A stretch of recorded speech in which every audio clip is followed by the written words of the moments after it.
Function lovers, आज मैं आप लोगों के लिए एक नया फैन फिक्शन लेकर आ गई हूँ। इस स्टोरी का नाम है इंक एंड गन पावर। ये एक माफिया फैन फिक्शन है जिसमें लैन वोंगजी एक माफिया है और वेब हुसैन एक टैटू आर्टिस्ट है। तो आखिर दोनों कैसे मिलेंगे और दोनों के बीच लव स्टोरी कैसे स्टार्ट होंगे, जानने के लिए बने रहे हमारे चैनल पे और मेरे साथ स्टोरी को एंजॉय कीजिए। So let's start the video. एक छोटा सा एस्थेटिक टैटू शॉप जिसमें से नई नई इंक की खुशबू आ रही है और कमरे में से टैटू मशीन की हल्की सी आवाज़ सुनाई दे रही है। आज शॉप में बाकी दिनों के मुताबिक बहुत ही ज़्यादा कम भीड़ था। जो तो एक दो कस्टमर्स आ गए थे, उन लोगों का टैटू होने के बाद वो लोग चले गए थे। वेब हुसैन काउंटर में बैठे बैठे अपने उंगलियों में रिंग को घुमा रहा था और मन में सोच रहा था कि आजकल उसका बिजनेस कुछ अच्छा नहीं चल रहा है। कुछ दिनों से उसका बिजनेस घाटे में चल रहा था। वो ऐसा सोच ही रहा था कि तभी उसका शॉप का दरवाज़ा खुलता है। दरवाजे खुलने की आवाज़ से वो बिना देखे ही कहता है, सॉरी, आज के लिए अपॉइंटमेंट्स पूरा फुल है, क्योंकि अभी बहुत ही ज़्यादा रात हो गया था और इस रात में वेब हुसैन का भी मन नहीं कर रहा था कि वो किसी का टैटू के लिए बैठ जाए। तो अपना मन में सोचता है, वैसे भी बिजनेस में लॉस तो हो ही रहा है, एक और लॉस हो गया तो क्या ही फर्क पड़ जाएगा। कुछ टाइम तक जब उसे कुछ महसूस नहीं होता तब वो दरवाजे की तरफ देखता है। उसका अंदर नज़र एक आदमी पर पड़ता है जो कि अंदर आ रहा था। उसने काले सूट पहना हुआ था। उसका आइज़ बहुत ही शार्प था और एक ऐसे शांत और परफेक्ट तरीके से वो चल कर आ रहा था कि उसका बॉडी का शेप पूरा परफेक्ट दिख रहा था। उसकी आंखों में अंबर कलर का था और उसकी आंखों में देखकर ऐसा लग रहा था कि वो न जाने कितना बेरहम है। उसके आसपास से बहुत ही ज़्यादा अजीब सा कोल्ड वाइब फील हो रहा था। वो हुसैन एक पल के लिए रुक गया, फिर उसने अपना हंसी को दबाते हुए बोला, अरे वाह, तो क्या माफिया बॉस को टैटू चाहिए? उसके सामने खड़ा हुआ वो इंसान ब्लैंकली उसे देख रहा था। उसने फिर से अपने हंसी को दबाते हुए बोला, क्या तुम्हें लगा कि मैं डर जाऊंगा? हाँ। लेकिन उसके सामने खड़ा हुआ उस इंसान के शक्ल पर एक थोड़ा सा एक्सप्रेशन भी नहीं दिखाई दिया। उसने अपने कोल्ड वॉइस में कहा, मुझे एक कवर अप चाहिए। वेब हुसैन ने उसके हाथ की तरफ देखा जहाँ पुराने टैटू पर एक गोली की चोट की निशान थी और उसे टीज करते हुए कहा, रिश्ता ख़त्म हो गया है क्या? लेकिन लैन वोंगजी ने कुछ नहीं देखा। उसने अपने आंखों को टर्न कर लिया। तब वो फिर से कहता है, अरे ठीक है, टेंशन मत लो, मैं बना दूंगा ना टैटू, और वो भी एकदम माफिया किंग स्टाइल में। वेब हुसैन ने अपने फ़ोन से एक ड्रैगन का डिज़ाइन लैन वोंगजी को दिखाते हुए कहा, क्या ये चलेगा? लैन वोंगजी ने हाँ में सिर हिला दिया। जब वेब हुसैन ने अपना टैटू बैन को स्टार्ट किया और नीडल्स को वोंगजी के स्किन पर चुभाने लगा, तब वोंगजी ने एक पल के लिए भी झिझक नहीं दिखाए, बल्कि उस वक्त तो वो एक अजीब सा सुकून महसूस कर रहा था। और वेब हुसैन उसे समझ आ गया कि ये आदमी सिर्फ एक टैटू क्लाइंट नहीं है, बल्कि उससे कुछ ज़्यादा ही इंटरेस्टिंग होने लगा है। अब कुछ देर बाद टैटू पार्लर बिल्कुल शांत था, मगर हवा अब भी गन पावर के स्मेल से भरी हुई थी जो कि वेब हुसैन ने लैन वोंगजी के स्किन पर इस्तेमाल किया था। उसने अपने हाथों से उस ब्लड को साफ करते हुए एक ठंडी सी सांस भरी। वेब हुसैन ने कहा, तुम्हारा काम भी मस्त है बॉस।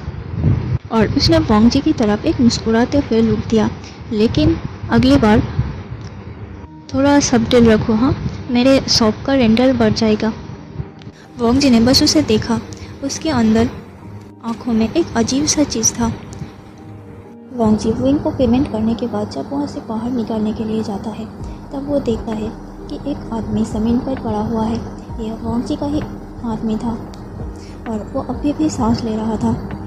वो आदमी वोंगजी का दुश्मन का आदमी था।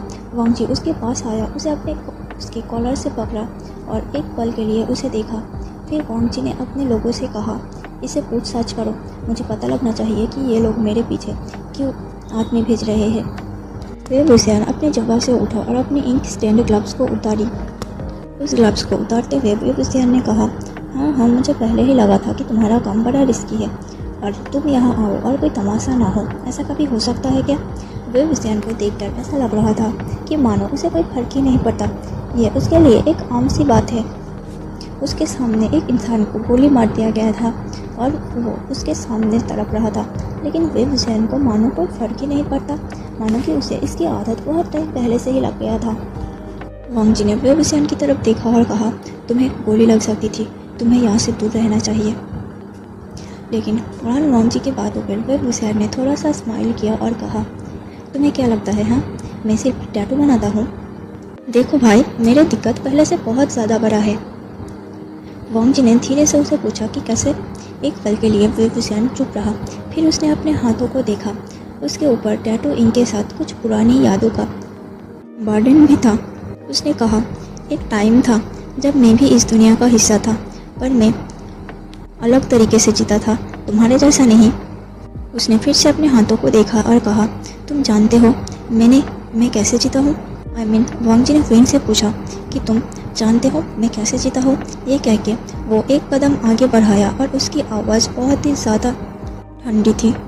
वे वुसियान ने एक शरारती हंसी दी और कहा, हाँ, तुम हर वक्त सीरियस रहते हो, खतरनाक बिजनेस संभालते हो और तुम्हारी आंखों में एक अलग सा ही जुनून है जो कि तुम छुपाने की कोशिश करते हो।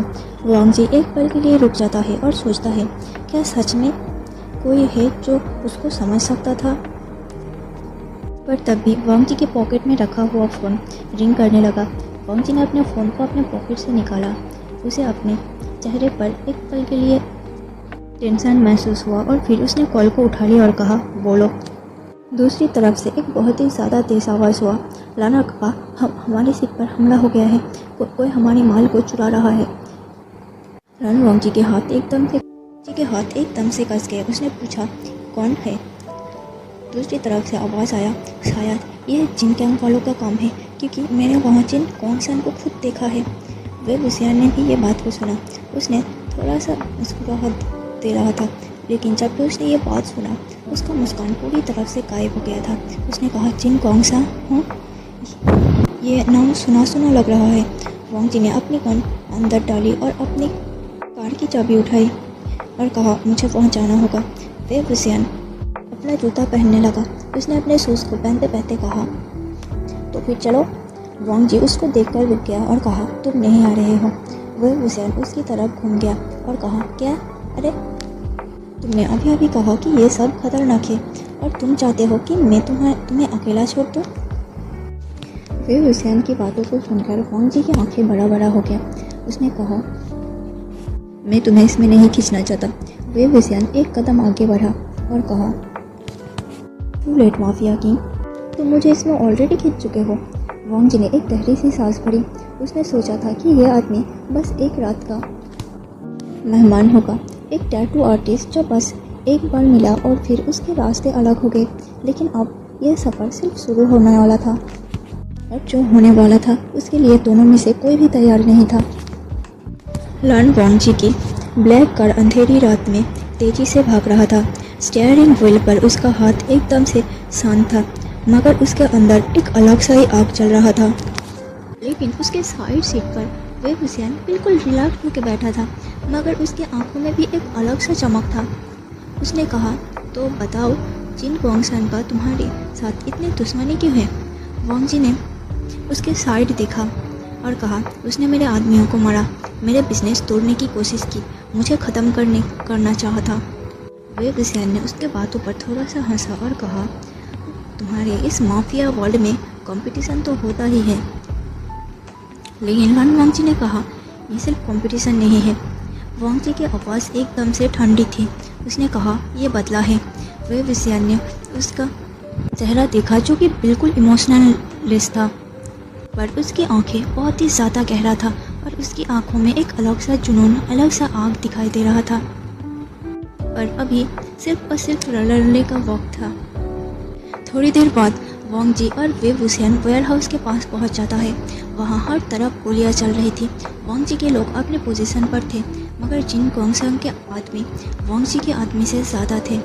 एक तरफ एक बड़े टैंक के पास जिन कॉन्गसन खुद खड़ा था और एक भले ही जिन कॉन्गसन के एज बहुत ही ज़्यादा हो गया है, वो बूढ़ा हो चुका है, लेकिन वो अभी भी दिमाग से बहुत ही ज़्यादा शातित था।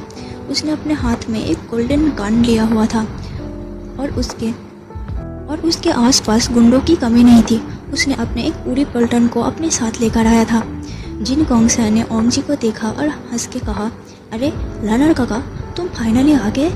लैन वांगजी ने बिना कुछ वक्त बर्बाद किए अपनी गन निकाला और फिर फायर किया और फिर धम, गोली अचानक से एक आदमी को लग गया जो कि जिन गोंगसा के पास था और तभी फुल ऑन फाइट शुरू हो गया। हर जगह सिर्फ लड़ाई और लड़ाई ही हो रही थी। वांगजी सीधा आगे बढ़ा।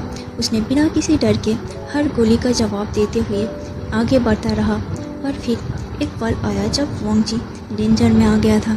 एक आदमी छुपके से उसके पीछे आया और गन उसका सिर पर रख दिया। उस आदमी ने कहा, लन वांगजी, गेम ओवर। पर तभी एक चाकू हवा में घूमता हुआ आया और सीधा उस आदमी के हाथ पर लग गया और उसके हाथों से गन नीचे गिर गया। और अगले ही सेकंड पे वे विजयन एक शैडो की तरफ उस आदमी के सामने आया और एक पंच मारा उसके ऊपर, जिस वजह से वो जितना तेज हुआ जमीन पर गिर गया। वो विजयन ने फ्लान वांगजी की तरफ देखा और थोड़ा सा मुस्कुराया। मेरा हाथ फिसल गया। वांगजी ने उसके तरफ देखा। उसका दिल एक पल के लिए रुक गया था। ये बंदा सिर्फ एक टैटू आर्टिस्ट नहीं था, ये बंदा लड़ भी सकता था। या वांगजी को बिल्कुल भी अंदाज़ा नहीं था। जिन गोंगसा ने ये सब कुछ देखा और वो बहुत ही ज़्यादा गुस्सा हो गया। उसने अपनी गोल्डन गन उठाई और वांगजी की तरफ पॉइंट कर दिया। उसने कहा, लर्नर काका, तुमने मुझसे मुझे अंडर एस्टिमेट किया। और ये कह के बंग, अचानक से एक गोली वांगजी की तरफ आई, लेकिन उससे पहले कि वो गोली वांगजी को जाकर लगता हुए विजयन अचानक से फ्लान वांगजी के सामने आ गया और वो गोली सीधा वे विजयन के कंधे पे जाके लग गया। वुइंग को ऐसे हालात देखकर लन वांगजी की आंखें अचानक से बड़ी हो गई। उसने चीखते हुए कहा, वुइंग। पर फिर वे विजयन गिरने के बजाय सिर्फ एक मुस्कुराहट दी और कहा, अरे यह तो बस एक छोटी सी चोट है। वांगजी का पेशेंट अब ख़त्म हो गया था।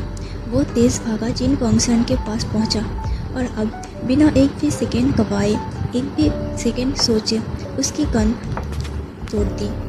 उसने जिन गोंगसन के हाथों से उसका गन लेते हुए उसको तोड़ दिया और एक बहुत ही सादा धमाकेदार तेज़ जिन गोंगसन पर धर दिया, जो कि मार खाने के बाद जिन गोंगसन ज़मीन पर गिर गया। फिर उसने अपनी गन को उठाई, जिन गोंगसन की तरफ पॉइंट किया और कहा, ये तुम्हारी आखिरी गलती थी कि तुमने उसको गोली मारा। ये कह के फायर किया। जिन गोंगसा ने एक कदम पीछे लिया और उसकी आंखों में डर था। उसने कहा, लर्नर काका, तुम मुझे मार नहीं सकते। लेकिन उसकी आवाज़ में भी डर था। वांगजी ने जब उसको गोली मारा तब वो गोली बिल्कुल उसके पास होकर गुजर गया। वांगजी ने गुस्सा होते हुए कहा, मैं तुम्हें जीने दूंगा, लेकिन सिर्फ एक वार्निंग के साथ। फिर से मेरे अगेंस्ट अगर कुछ सोचने की और साजिश करने की कोशिश की तो फिर तुम देखना जिन गोंगसा कि मैं तुम्हारा हाल क्या करूँगा। लड़ाई अब ख़त्म हो चुका था। वेयरहाउस के बाहर वे विजयन एक कैरेट पर बैठा था। उसके कंधे से खून बह रहा था, मगर वो फिर भी हंस रहा था। वांगजी उसके पास आया और एकदम सीरियस चेहरे से उसको पूछा, क्या तुम पागल हो? वे विजयन ने आंख मारी उसको और कहा, अच्छा तो ये बात तुम पहले से नहीं जानते थे क्या? वांगजी ने उसे बिना कुछ जवाब दिए उसके हाथों को पकड़ा और उसके ऊँट को चेक करने लगा। उसने धीरे से उसके ऊँट को चेक किया। उसने अपने हाथ से कपड़ा फाड़ा और फिर उसका जख्म को उस कपड़े से बांध दिया। वे विजयन उसे बस देखता रहा। वांगजी का टच सॉफ्ट था, पर उसका अंदर एक अजीब सा सेंसेशन था। क्यों किया ये सब? वांगजी ने धीरे से पूछा। वे विजयन ने एक मुस्कुराहट दी और कहा, मुझे नहीं पता, लेकिन तुम्हारे तकलीफ में देखकर मुझे पसंद नहीं है कि मैं तुम्हें तकलीफ में देखूं। वांगजी ने उसके हाथों को धीरे से छोड़ा और कहा, कुछ नहीं, मगर उसका दिल में कुछ अलग सा हलचल हो रहा था। शायद ये पहली बार था जब किसी ने उसको ऐसी अपनी जान जोखिम में डालकर बचाया है। और शायद ये पहली बार था जब वांगजी का दिल सच में किसी के लिए धड़का था। कुछ दिन बाद वे विजयन का टैटू पार्लर फिर से पहले जैसा चलने लगा था। वे विजयन बहुत ही ज़्यादा बिजी हो गया था। वो अपने यूजुअल क्लाइंट्स हैंडल कर रहा था जब उसके असिस्टेंट ने एक बार फिर दरवाजे की तरफ देखा और शॉक हो गया। बॉस वो फिर आ गए। वो असिस्टेंट नर्वस होते हुए अपने बॉस वेब वुसियन से कहा। विंग, जो कि कैजुअली अपने टैटू गन को साइड में रखा और एक अपनी हंसी दबाते हुए कहा, कौन, कोई नया क्लाइंट क्या? तब वो असिस्टेंट ने कहा, अरे नहीं वो। जब वेब वुसियन ने मुड़कर दरवाजे की तरफ देखा तब उसके मूड ऑटोमेटिकली अच्छा हो गया। लाइन वॉन्जी फिर से उसके डोर स्टेप में खड़ा था, अपने यूजुअल सीरियस शक्ल के साथ, और उसके साथ एक और बंदा था, उसका एक और गैंग मेंबर। विंग ने अपने आईब्रोज को रेस करते हुए पूछा, वापस आ गए बॉस? और ये नया बंदा कौन है? वांगजी ने एकदम से स्ट्रेट टोन में उसे कहा, इसे टैटू चाहिए। वेब वुसियन ने नखरे दिखाते हुए कहा, ओहो, तुम्हारा पूरा गैंग मेरे पास भेजने का प्लान है क्या? लेकिन वांगजी ने बिना कुछ कहे ही उसे देखा। वेब वुसियन अब वांगजी के एक्सप्रेशन को देखकर हंस दिया और टैटू सेशन शुरू हो गया। अब फिर से कुछ दिन बाद का सीन। अगले हफ्ते वांगजी फिर से वेब वुसियन के टैटू पार्लर पर आ गया था। इस बार वो एक और बंदे के साथ में आया था। वो उस बंदे को वेब वुसियन के सामने लेकर आया। वेब वुसियन अपनी हंसी रोक नहीं पा रहा था। उसने हंसते हुए कहा, यार तुम्हारा गैंग कितना बड़ा है? या फिर ये सिर्फ तुम्हारा एक एक्सक्यूज़ है मुझसे मिलने के लिए? वांगजी ने एक पल के लिए कुछ नहीं कहा, फिर उसने धीरे से बोला, दोनों ही। वेब वुसियन एक सेकंड के लिए बिल्कुल फ्रोजन हो गया था और फिर उसने कहा, ओ हाँ, ये। वेब वुसियन अब बहुत ही ज़्यादा सीरियस हो गया था। उसने लान वांगजी के मुंह से ऐसा कोई जवाब एक्सपेक्ट ही नहीं किया था। वही लान वांगजी के साथ जो बंदा आया था वो मन में लान वांगजी को कर्ज करता है और कहता है, ये बंदा मुझे जोर ज़बरदस्ती पकड़कर सिर्फ टैटू बनाने के लिए नहीं लेकर आया है। वो इस इंसान के साथ मिलने के लिए मुझे बलि का बकरा बना दिया। हे भगवान, ऐसे कोल्ड और रूस बॉस के लिए पता नहीं क्या क्या करना पड़ेगा। कुछ दिन बाद एक दिन वांगजी फिर से अपने एक और आदमी को लेकर वेब वुसियन के पार्लर में आ गया था। तब वेब वुसियन ने टीज करते हुए उसे पूछा, सच सच बताओ तुम, बॉस तुम्हें मेरे टैटू से इतना प्यार कब से होने लगा? वांगजी ने कैजुअली जवाब दिया, जब से एक टैटू आर्टिस्ट मिला जो मुझे पसंद है। वेब वुसियन एक सेकंड के लिए शौक में जोन में चला गया, फिर उसने धीरे से एक मुस्कुराहट दिया और कहा, तो क्या तुम्हें भी टैटू चाहिए? वांगजी ने उसकी तरफ शायद सीधे देखा और कहा, हाँ। वेब वुसियन ने अपनी टैटू गन को नीचे रखा और वांगजी की तरफ टीज करते हुए देखा और कहा, ओहो, फाइनली मेरे बॉस को भी टैटू लेना चाहता है, हाँ।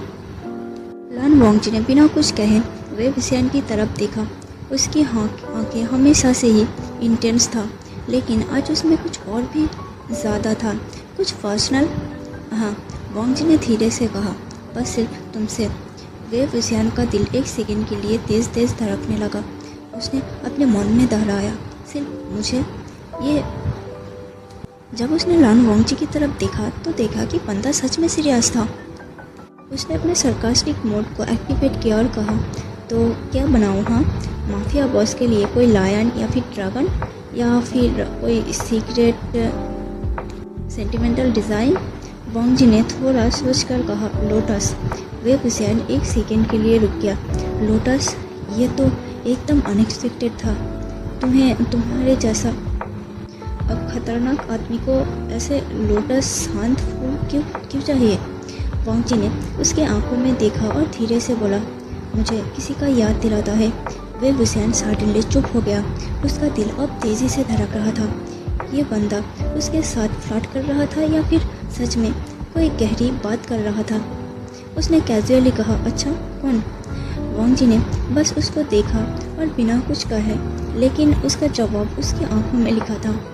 वेब वुसियन ने एक पल के लिए उसका इंटेंस स्टेयर को अवॉइड किया और फिर बोला, अच्छा, कहाँ चाहिए टैटू? वांगजी ने अपनी शर्ट का बटन खोलना शुरू किया। वेब वुसियन का दिमाग तुरंत ओवरलोडेड मोड में एक्टिवेट हो गया। अरे भाई, ये बंदा क्या कर रहा है? उसने अपने मन में सोचा, मगर फिर वांगजी ने कैजुअली अपना शर्ट को हटाया और अपने चेस्ट का एक साइड दिखाया और कहा, यहाँ। वेब वुसियन ने अब उस तरफ ना देखने की कोशिश किया और अपने मन में सोचा, डैम, ये बंदा इतना फिट क्यों है? उसने अपनी टैटू मशीन उठाया और बोला,